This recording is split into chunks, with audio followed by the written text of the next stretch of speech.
Hello, welcome to Psyched Minds. We are reading The Bell Jar by Sylvia Plath. If you have not subscribed to the channel, do subscribe and share with like minded people. We are reading chapter 9. I'm so glad they are going to die. Hilda arched her cat limbs in a yawn, buried her head in her arms on the conference table, and went back to sleep. A wisp of bilious green straw perched on her brow like a tropical bird. Bile green. They were promoting it for fall. Only Hilda, as usual, was half a year ahead of time. Bile green with black, bile green with white, bile green with mild green, its kissing cousin. Fashion blurbs, silver and full of nothing, sent up their fishy bubbles in my brain. They've surfaced with a hollow pop. I'm so glad they're going to die. I cursed the luck that had timed my arrival in the hotel cafeteria to coincide with Hilda's. After a late night, I felt too dull to think up the excuse that would take me back to my room for the glove, the handkerchief, the umbrella, the notebook I forgot. My penalty was the long dead walk from the frosted glass doors of the Amazon to the strawberry marble slab of our entry on Madison Avenue. Hilda moved like a mannequin the whole way. That's a lovely hat. Did you make it? I half expected Hilda to turn on me and say, "You sound sick," but she only extended and then retracted her swanny neck. Yes.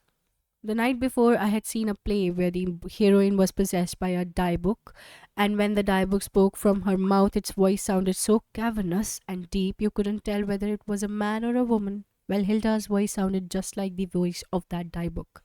She stared at her reflection in the gloss shop windows as if to make sure, moment by moment, that she continued to exist. The silence between us was so profound I thought part of it must be my fault. So I said, "Isn't it awful about the Rosenbergs?" The Rosenbergs were about to be electrocuted late that night. Yes, Hilda said, and at last I felt I had touched a human string in the cat's cradle of her heart. It was only as the two of us waited for the others in the tomb like morning gloom of the conference room that Hilda amplified that yes of hers. It's awful such people should be alive. She yawned then, and her pale orange mouth opened on a large darkness. Fascinated, I stared at the blind cave behind her face until the two lips met and moved and the dye book spoke out of its hiding place. I'm so glad they are going to die. Come on, give us a smile. I sat on the pink velvet love seat in JC's office, holding a paper rose and facing the magazine photographer. I was the last of the 12 to have my picture taken. I had tried concealing myself in the powder room, but it didn't work. Betsy had spied my feet under the doors. I didn't want my picture taken because I was going to cry.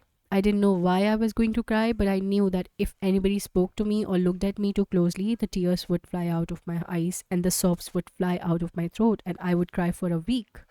I could feel the tears brimming and sloshing in me like water in a glass that is unsteady and too full. This was the last round of photographs before the magazine went to press, and we returned to Tulsa or Biloxi or Teaneck or Coos Bay or whatever we had come from, and we were supposed to be photographed with props to show what we wanted to be.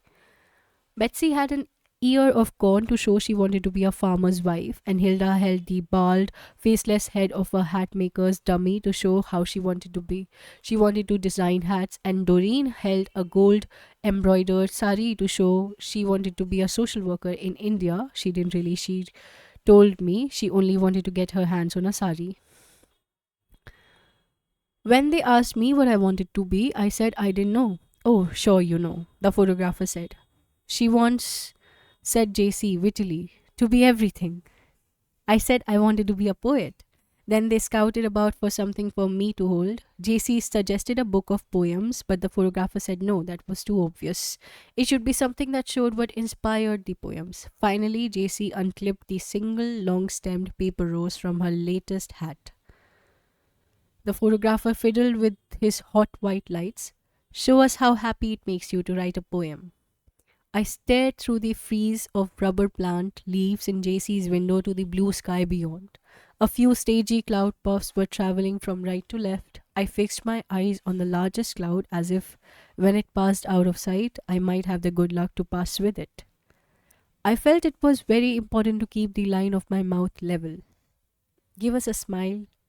At last, obediently, like the mouth of a ventriloquist dummy, my own mouth started to quirk up. Hey, the photographer protested with sudden foreboding.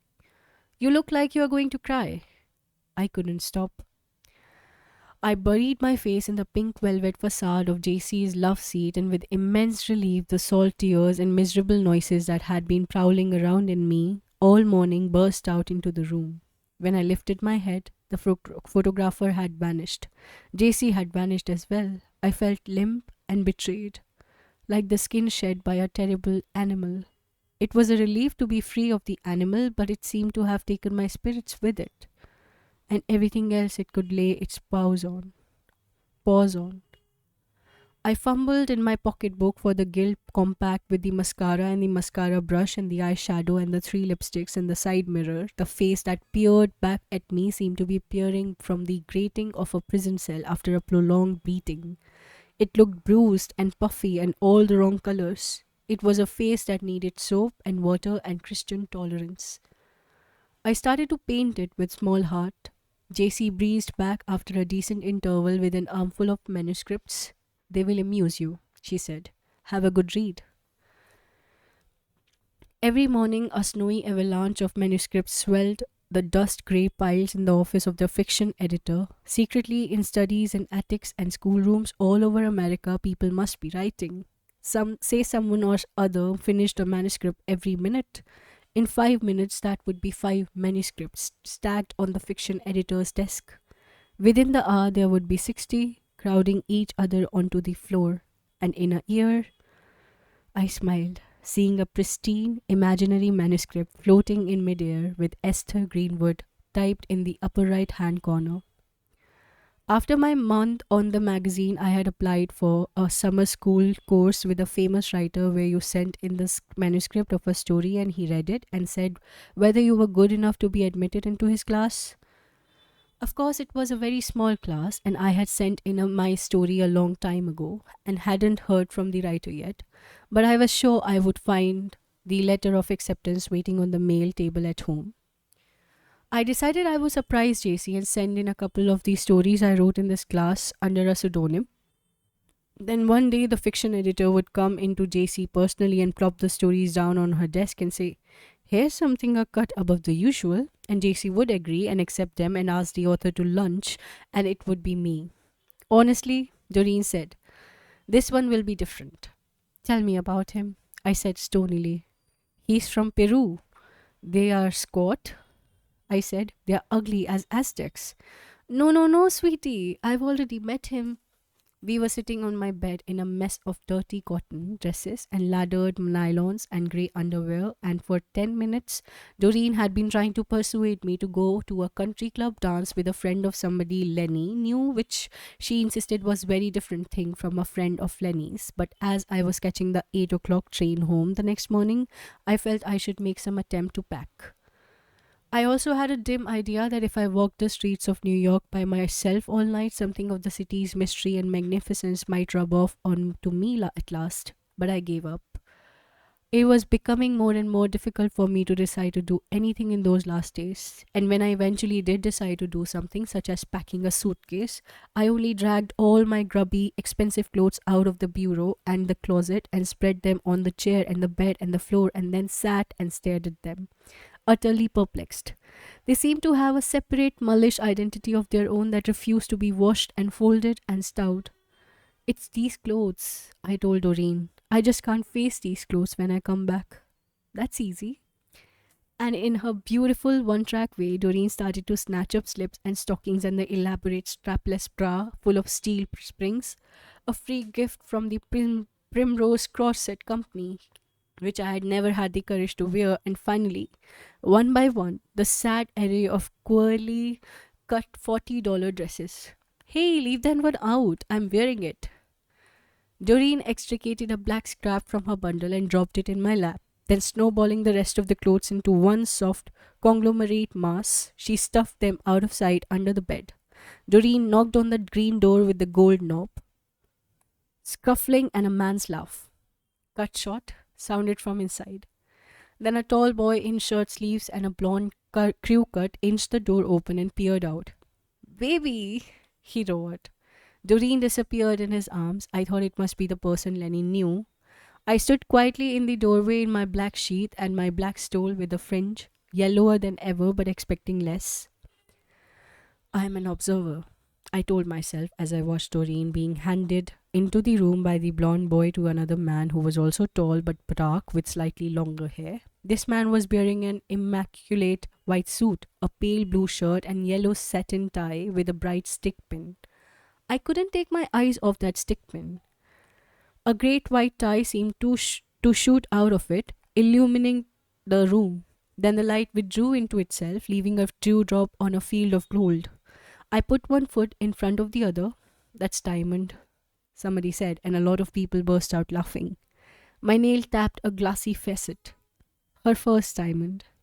Give it to her, Marco. Marco bowed and deposited the stick pin in my palm. It dazzled and danced with light like a heavenly ice cube. I slipped it quickly into my imitation jet bead evening bag and looked around. The faces were empty as plates and nobody seemed to be breathing. Fortunately, a dry, hard hand encircled my upper arm.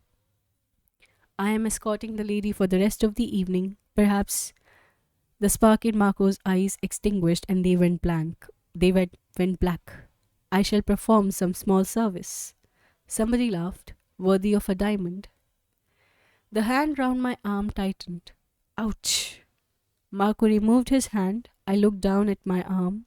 A thumbprint purpled into view. Marco watched me, then he pointed to the underside of my arm. Look there. I looked and saw 4 faint matching prints. You see, I am quite serious.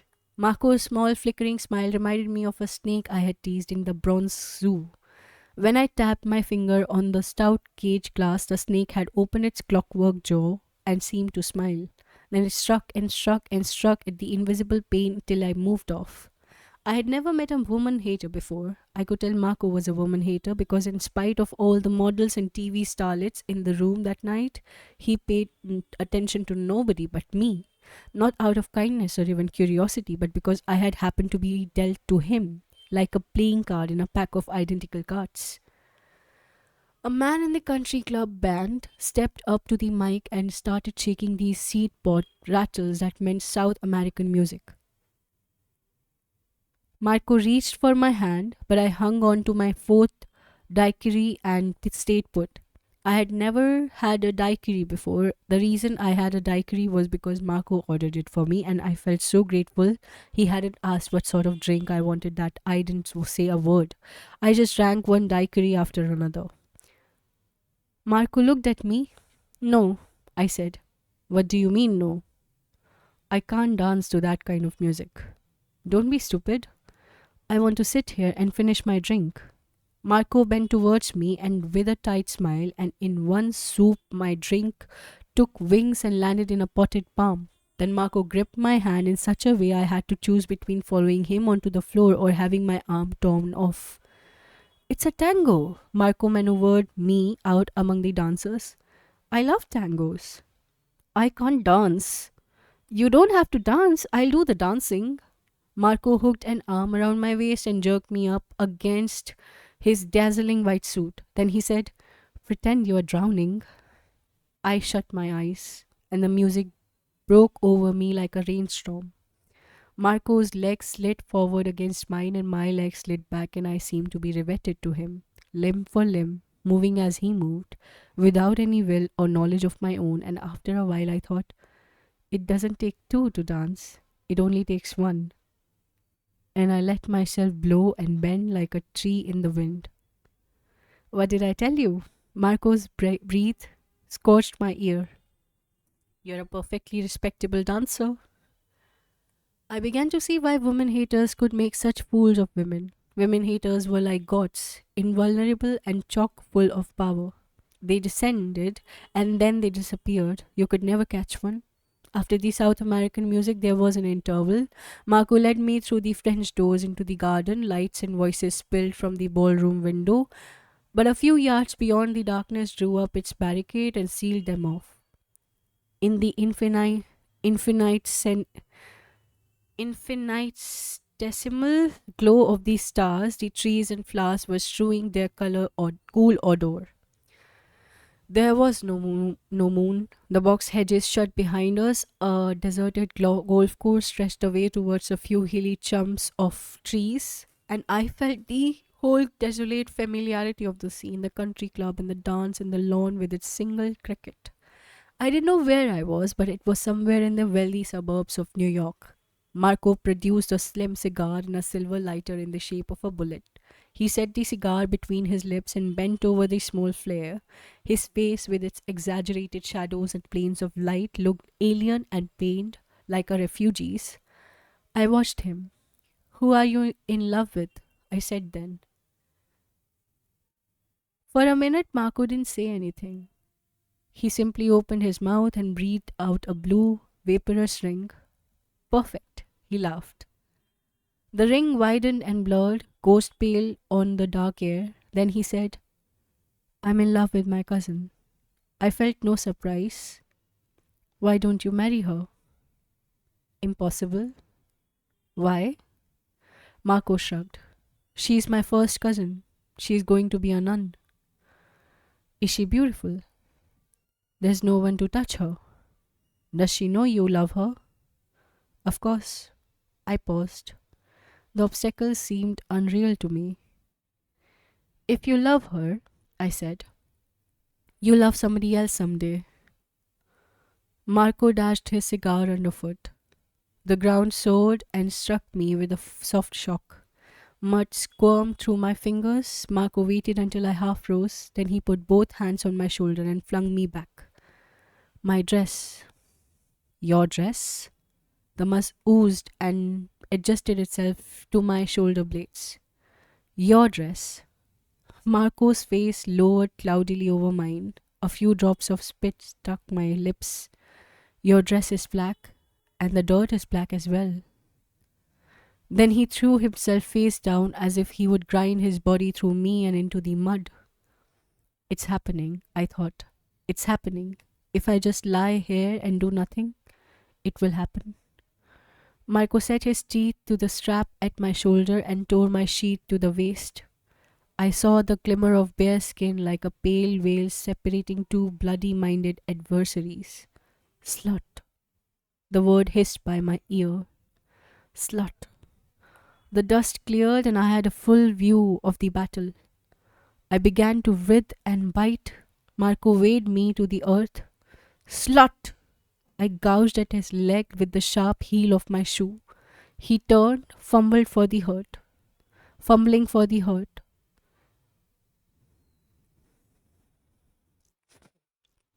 Then I fisted my fingers together and smashed them at his nose. It was like hitting the steel plate of a battleship. Marco sat up.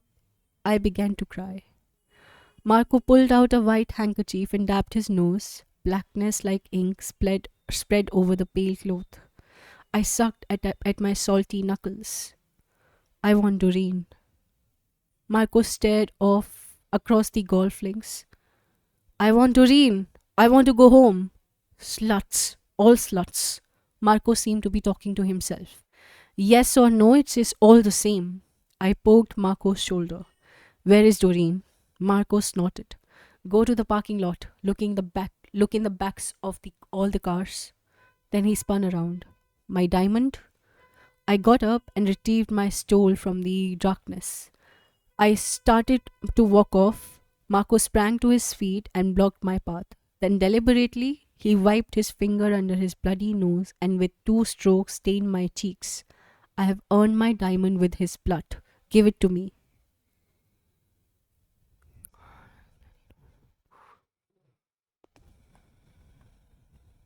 I don't know where it is. Now I knew perfectly well that the diamond was in my evening bag, and that when Marco knocked me down, my evening bag had soared like a night bird into the enveloping darkness. I began to think I would lead him away and then return on my own and hunt for it. I had no idea what a diamond that size would buy, but whatever it was, I knew it would be a lot. Marco took my shoulders in both hands. Tell me, he said, giving each word equal emphasis. Tell me, or I'll break your neck. Suddenly, I didn't care. It's in my imitation jet bead evening bag, I said, somewhere in the muck. I left Marco on his hands and knees, scrabbling in the darkness for another small darkness that hid in the light of his diamond from his furious eyes. Doreen was not in the ballroom nor in the parking lot. I kept to the fringe of the shadows so nobody would notice the grass plastered to my dress and shoes, and with my black stole I covered my shoulders and bare breast. Luckily for me, the dance was nearly over and groups of people were leaving and coming out of the parked cars. I asked at one car after another until finally I found a car that had room and would drop me in the middle of Manhattan. At that vague hour between dark and dawn, the sunroof of the Amazon was deserted. Quiet as a burglar in my cornflower sprigged bathrobe, I crept to the edge of the parapet. The parapet reached almost to my shoulders, so I dragged a folding chair from the stack against the wall, opened it, and climbed onto the precarious seat. A stiff breeze lifted the hair from my head. At my feet, the city doused its light in sleep, its building blackened as if for a funeral. It was my last night. I grasped the bundle I carried and pulled at a pale tail, a strapless, elasticized slip which, in the course of wear, had lost its elasticity, slumped into my hand. I waved it like a flag of truce. Once, twice, the breeze caught it, and I let go. A white flake floated out into the night and began its slow descent. I wondered on what street or rooftop it would come to rest. I tugged at the bundle again. The wind made an effort but failed, and a bat like shadow sank towards the roof garden of the penthouse opposite. Piece by piece, I fed my wardrobe to the night wind, and flutteringly like a loved one's ashes, the grey scraps were ferried off to settle here, there, exactly where I would never know, in the dark heart of New York. Damn it. That brings us to the end of chapter 9. Hmm. Why does she go out with Doreen? Never mind. If you liked, do like to the channel. If you have not listened to the previous chapters, do go to the playlist section in the YouTube channel of titled The Bell Jar, and there you will get the all the recordings in an ordered manner. Bye bye for now. Keep reading. Take care. Bye.